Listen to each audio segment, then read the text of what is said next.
প্রিয় থেকে অপ্রিয়, বেস্ট ফ্রেন্ড থেকে জাস্ট ফ্রেন্ড, গুরুত্ব থেকে বিরক্ত, প্রিয়জন থেকে প্রয়োজন, আমার থেকে অন্য কারো, পার্থক্য শুধু সময়ের। হ্যাঁ, সময়ের। এই ছোট্ট শব্দটাই মানুষকে বদলে দিতে পারে পুরোপুরি। একসময় যে মানুষটা তোমাকে ছাড়া এক মুহূর্ত থাকতে পারতো না, আজ সেই তোমার মেসেজ ছিন করে রেখে দেয়। একসময় যে তোমার কষ্টে কাঁদতো, আজ সেই তোমার কষ্টের কারণ হয়ে দাঁড়ায়।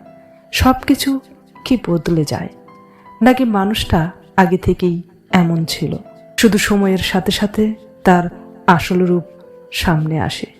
আমরা অনেক সময় মানুষকে খুব বেশি গুরুত্ব দিয়ে ফেলি, নিজের থেকেও বেশি। ভাবি এই মানুষটা কখনো বদলাবে না, কিন্তু বাস্তবতা হলো মানুষ বদলায়, পরিস্থিতি বদলায়, আর সেই সাথে বদলে যায় সম্পর্কের সংজ্ঞা।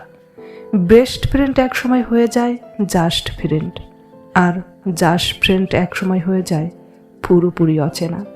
সবচেয়ে কষ্ট তখনই লাগে যখন তুমি কাউকে এখনো আগের মতোই ভালোবাসো, কিন্তু সে আর আগের মতো নেই। তুমি চেষ্টা করো ঠিক রাখতে, কিন্তু একা একা কোনো সম্পর্ক টিকে রাখা যায় না। তখন বুঝতে পারো তুমি আর তার প্রিয় নও, তুমি এখন শুধু প্রয়োজন। আর প্রয়োজন শেষ হলে মানুষও শেষ, সম্পর্কও নাই। তবুও একটা জিনিস মনে রেখো, সময় যেমন মানুষকে দূরে সরিয়ে দেয়, তেমনি সময়ই তোমাকে আবার শক্ত করে তোলে।